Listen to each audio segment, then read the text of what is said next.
To crime reporter. ನಿಮ್ಮ ನಡುವೆನೇ ಇದ್ರೂ ಪೂರ್ತಿಯಾಗಿ ಕಾಣಲ್ಲ ಈ ಪಾತಕ ಲೋಕ. ನಮ್ಮ ಕ್ರೈಮ್ ರಿಪೋರ್ಟರ್ ಟೀಮ್ ಕ್ರೈಮ್ ಬೀಟ್ಗೆ ಎಳೆದ್ರೆ ಪಾತಕಗಳು ಬಯಲಾಗ್ತವೆ, ಪಾತಕಿಗಳು ಸಿಕ್ಕಿ ಬೀಳ್ತಾರೆ, ಪೊಲೀಸರು ಕುತ್ಕೊಂಡು ಕಥೆ ಹೇಳ್ತಾರೆ. ಬನ್ನಿ, ಇಂತಹ ಅಪರಾಧ ಜಗತ್ತಿನ ಕುರಿತ ವಿಭಿನ್ನ ನೋಟವೇ ಈ ಕ್ರೈಮ್ ರಿಪೋರ್ಟರ್.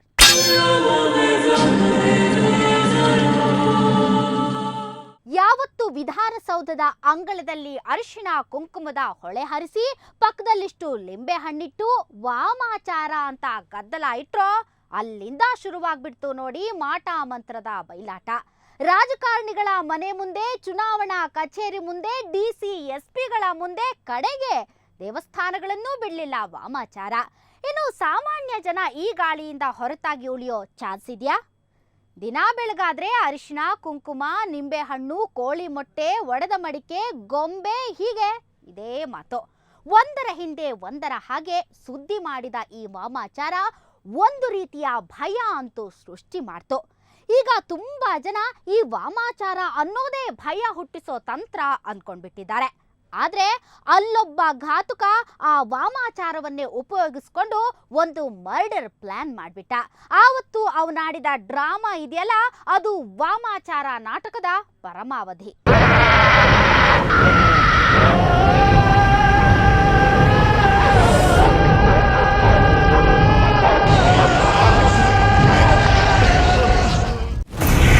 ಒಂದ್ಕಾಲಕ್ಕೆ ಇಂಥ ದೃಶ್ಯಗಳು ತೀರಾ ಅಪರೂಪಕ್ಕೆ ಕಂಡು ಬರ್ತಾ ಇತ್ತಾದ್ರಿಂದ ಜನರಿಗೂ ಭಯ ಆಗ್ತಿತ್ತು. ಆದ್ರೆ ಯಾವಾಗ ಇದು ಮತ್ತೆ ಮತ್ತೆ ಕಾಣಿಸ್ಕೊಳ್ಳೋದಕ್ಕೆ ಶುರುವಾಯಿತೋ ಆಗಲೇ ಇದರ ಬಗ್ಗೆ ಇದ್ದ ಮೂಢನಂಬಿಕೆನೂ ಕಡಿಮೆ ಆಗ್ತಾ ಬಂತು.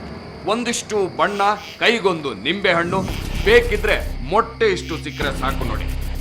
ದಾರಿಲಿ ಹೋಗೋ ಪೋಖ್ರಿನೂ ಮಾಟ ಮಾಡ್ತಾನೆ, ವಿನಾಕಾರಣ ಭಯ ಹುಟ್ಟಿಸೋ ಪ್ರಯತ್ನ ಮಾಡ್ತಾನೆ ಅಂತ ಊಟದ ಕಾರಿನ ಜನರಿಗೆ ಅನ್ನಿಸ್ತೋ ಇಲ್ವೋ. ಆದ್ರೆ ಸಾರ್ವಜನಿಕರು ಮಾತ್ರ ಮಾತಾಡೋದಕ್ಕೆ ಶುರು ಮಾಡಿದ್ರು. ಇಂಥ ಟೈಮಲ್ಲೂ ಬೆಂಗಳೂರಿನ ಬನ್ನೇರುಘಟ್ಟ ರಸ್ತೆಯ ಗೊಟ್ಟಿಗೆರೆಯಲ್ಲಿ ಇದೇ ವಾಮಾಚಾರದ ವಿಚಿತ್ರ ನಾಟಕ ಆಡಿ ಜನರಲ್ಲಿ ಭಯ ಹುಟ್ಟಿಸೋ ಥರ ಮಾಡಿದವನು ಈ ರಾಕ್ಷಸ. ಇವನು ಬರೀ ಭಯ ಅಷ್ಟೇ ಹುಟ್ಟಿಸಿದ್ದಾದ್ರೆ ಇವನನ್ನ ರಾಕ್ಷಸ ಅಂತ ನಾವು ಹೇಳ್ತಿರ್ಲಿಲ್ಲ. ಈ ಕಿರಾತಕ ಮಾಡಿದ ಕೆಲಸ ಅಂಥದ್ದು. ಗೊಟ್ಟಿಗೆರೆಯ ಜನರ ಕೈಗೆ ಸಿಕ್ಕರೆ ಇವನ ಬೋಟಿ ತೆಗೆದು ಬೀದಿ ನಾಯಿಗಳಿಗೆ ಹಾಕಿದ್ರೂ ಆಶ್ಚರ್ಯ ಇರಲಿಲ್ಲ. ಪ್ರತಿಯೊಬ್ಬರಿಗೂ ಅಷ್ಟು ಸಿಟ್ಟು ಬರುವಂತಹ ಕೆಲಸವನ್ನ ಇವನು ಮಾಡಿದ್ದ. ಇಂಥವ್ರಿಗೆ ಈ ಹೆಣ್ಮಗ ರಕ್ಷೆ ಕೊಟ್ಟು ಈ ಹೆಣ್ಮಕ್ಳಿಗೂ ಈ ಥರ ಮಾಡ್ದಿದ್ದಂಗೆ ಅವ್ನ ಜೀವ ಶಿಕ್ಷೆ ಕೊಡಲೇಬೇಕು ಸರ್. ನಾನು ಇರಲಿಲ್ಲ, ಇವಾಗ ನಾನೆಲ್ಲ ಹೋಗಿದ್ದೆ, ಅವ್ನು ಕರ್ಕೊಂಬಂದಿದ್ರಂತೆ. ನಾವು ಇದ್ದಿದ್ರೆ ಅವನ್ನ ಚಪ್ಪಲಲ್ಲಿ ಪರಕೆಯಲ್ಲಿ ಹೊಡೆದು ಅವ್ನಿಗೆ ಏನು ಬೇಕು ಆ ಶಿಕ್ಷೆ ಮಾಡಿ ನಾವು ಕಳಿಸ್ತಾ ಇದ್ರಿ ಸರ್. ದಯವಿಟ್ಟು ಇಲಾಖೆಯವರು, ಈ ಪೊಲೀಸ್ ಇಲಾಖೆಯವರು ಆದಷ್ಟು ಅವನಿಗೆ ಜೀವ ಶಿಕ್ಷೆ ಕೊಡಲೇಬೇಕು. ಇನ್ನು ಹೆಣ್ಮಕ್ಳಿಗೂ ಈ ಥರ ಮಾಡಬಾರ್ದು. ನೀವು ಬಂದು ಅವ್ರನ್ನ ಜೊತೆಲಿ ಬಂದು ಕರ್ಕೊಂಡು ಹೋಗೋದಲ್ಲ ಸರ್. ನಮ್ಮ ಮಗುಗೆ ಭಾಳ ಅನ್ಯಾಯ ಆಗೈತೆ. ನಮ್ಮ ಮಗುನ ತಗೊಂಡೋಗಿ ಎಲ್ಲೆಲ್ಲೋ ಹಾಕಿ ಏನೇನೋ ಮಾಡಿ ಏನು ಗೊತ್ತಿಲ್ದಿದ್ದು ಮಗುನ ತಗೊಂಡೋಗಿ ಮಗ ನೋಡೋಕ್ಕಂತೂ ನಮ್ಗೆ ಆಗಿಲ್ಲ ಸರ್. ಆ ಥರ ಮಾಡಿದ್ದಾನೆ. ಅವ್ನಿಗೆ ಮಾತ್ರ ಜೀವ ಶಿಕ್ಷೆ ಕೊಡಲೇಬೇಕು. ನೀವು ಮಾತ್ರ ಅವ್ನ ಈಚೆಗೆ ಬಿಡಬಾರ್ದು. ನಮ್ಮ ಮಗುಗೆ ಒಂದೇಕಿಂತ ಅವ್ನು ನಮ್ಮ ಮಗುನ ಪ್ರಾಣ ತೆಗೆದಿರ್ಬೋದು. ಅವನ ಪ್ರಾಣ ಇರೋ ಗಂಟನೂ ಸಾಯಬೇಕು, ಕೊರಗಬೇಕು. ಆ ಥರ ಮಾಡಿ ಅವ್ನ ಜೀವ ಶಿಕ್ಷೆ ಕೊಡಲೇಬೇಕು. ಇವನು ಕೊರಗಿ ಸಾಯ್ತಾನೋ ಇಲ್ವೋ, ಅವಳನ್ನ, ಅವಳ ಹೆತ್ತವರನ್ನ, ನಂಬಿದವರನ್ನೆಲ್ಲ ನರಳಾಡಿಸಿಬಿಟ್ಟ. ಕಟ್ಟ ಕಡೆಯ ಕ್ಷಣದವರೆಗೂ ನಂಬಿಸಿ ಕತ್ತು ಕೊಯ್ದ ಕಿರಾತಕನ ಕಣ್ಣಲ್ಲಿ ಈಗಲೂ ಪಶ್ಚಾತ್ತಾಪವಿಲ್ಲ. ಆದ್ರೆ ನೊಂದ ಜನರ ಮನಸ್ಸಲ್ಲಿ ಮಾತ್ರ ಮುಗಿಯದ ಆಕ್ರೋಶ ಮನೆ ಮಾಡಿದೆ. ಇಷ್ಟ ಇಲ್ಲ ಅಂದ್ರೆ ಬಿಟ್ಬಿಟ್ಟು ಹೋಗ್ಬೇಕಿತ್ತು, ಯಾಕೆ ಮಾಡ್ಬಿಟ್ಟು ನಂದ್ಕೊಂಡು ಪ್ರಾಣ ಬಿಟ್ಟು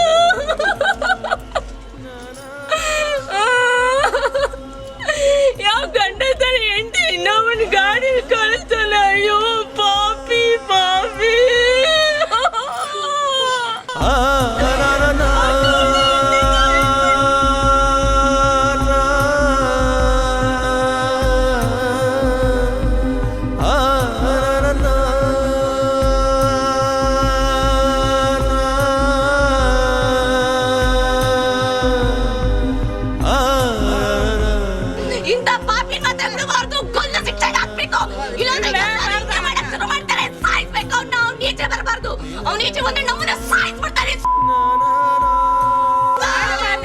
ಕಣ್ಣೀರು ಕೆಂಡವಾಗೋದು ಅಂದ್ರೆ ಇದೇ ನೋಡಿ.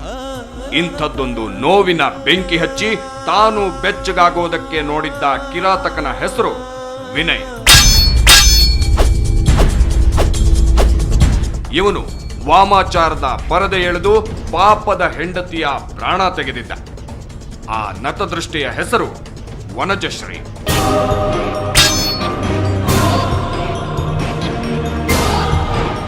ಏನು ಮಾಡ್ತೀಯ, ಅವನು ಹೇಗಿರ್ಬಿದ್ದೋಗ ಮಾಡ್ದ ಸಖತ್ತಾಗಿ ಏನೇನೋ ಮಾಡಿ ಮಾಟ ಮಂತ್ರ ಎಲ್ಲ ಮಾಡಿ ಅವನೇ ಒಳಗಡೆ ಲೋಪರ್ಸ್ ಬಂದಿದ್ರೆ ಚೆನ್ನಾಗಿತ್ತು. ಈಗ ಎಲ್ಲ ಹೆಂಗಸರು ಸುತ್ಕೊಂಡು ಅವನಿಲ್ಲಿ ಹೋಗ್ಬಿಡ್ಬೇಕಾಗಿತ್ತು ಜೊತೆಗೆ. ಹಂಗೆ ಮಾಡ್ತಾಯಿದ್ದ ಅವನ ಮಾಕ ಮುಚ್ಚ ಹುಡುಗಿನೆಲ್ಲ ಸುಟ್ಟು ಮಡಗಿ ಅವನ ಮಕ್ಕದ ಮೇಲೆ ಮಣ್ಣು ಹಾಕಿ ಏನೋ ಉಯ್ದು ಅವನು ಹೇಗಿರ್ಬಿದ್ದೋಗ ಥೂ ಅವನ ಬಾಯಲ್ಲಿ.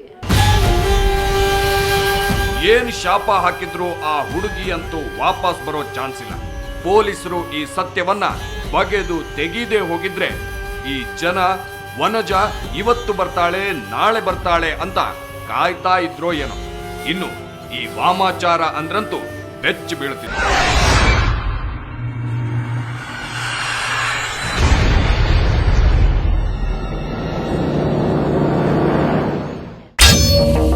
ಈಗಲೂ ತುಂಬಾ ಜನರಿಗೆ ವನಜ ಪ್ರಾಣ ಬಿಟ್ಟಿದ್ದು ವಾಮಾಚಾರದಿಂದಲ್ಲ ಅನ್ನೋದು ಗೊತ್ತಿಲ್ಲ. ಅಂಥದ್ದೊಂದು ಆಘಾತಕಾರಿ ಪ್ಲಾನ್ ಮಾಡಿದ್ದ ಈ ಮನೆಹಾಳ ಒಬ್ಬ ಇವನ ಮೇಲೆ ಅನುಮಾನ ಪಡೋ ಥರ ಇರಲಿಲ್ಲ.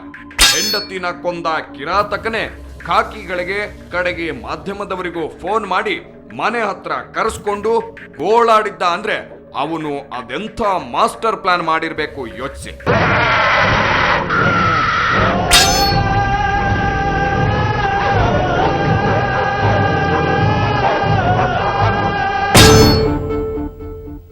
ಈ ವಾಮಾಚಾರ ಅನ್ನೋದು ಬರೀ ಭಯ ಹುಟ್ಟಿಸೋ ಮಂತ್ರ ಮಾತ್ರ ಯಾಕಾಗ್ಬೇಕು? ಇದನ್ನೇ ಇಟ್ಕೊಂಡು ಕೊಲೆಯ ಕುತಂತ್ರ ಯಾಕೆ ಮಾಡಬಾರ್ದು ಅಂತ ಯೋಚಿಸಿದವನು ವಿನಯ್. ಹಾಗಂತ ಅವನೇನು ವಾಮಾಚಾರ ಮಾಡಿ ನನ್ನ ಹೆಂಡತಿ ಕಥೆ ಮುಗಿಸಿ ಅಂತ ಯಾವುದೋ ಮಂತ್ರವಾದಿಯ ಬೆನ್ನಿಗೆ ಬೀಳಿಲ್ಲ. ಕಡೆಗೆ ಹೆಂಡತಿ ಹೆಣವಾದ್ಲು ಅಂತ ಯಾರೊಬ್ಬರಿಗೂ ಹೇಳಿರ್ಲಿಲ್ಲ. ಅವನು ಆಡಿದ ನಾಟಕನೇ ಬೇರೆ. ಅದು ನಿಜಕ್ಕೂ ದಂಗಾಗುವಂಥದ್ದು. ಆ ಬಗ್ಗೆ ಒಂದು ಬ್ರೇಕ್ನ ನಂತರ ಹೇಳ್ತೀವಿ.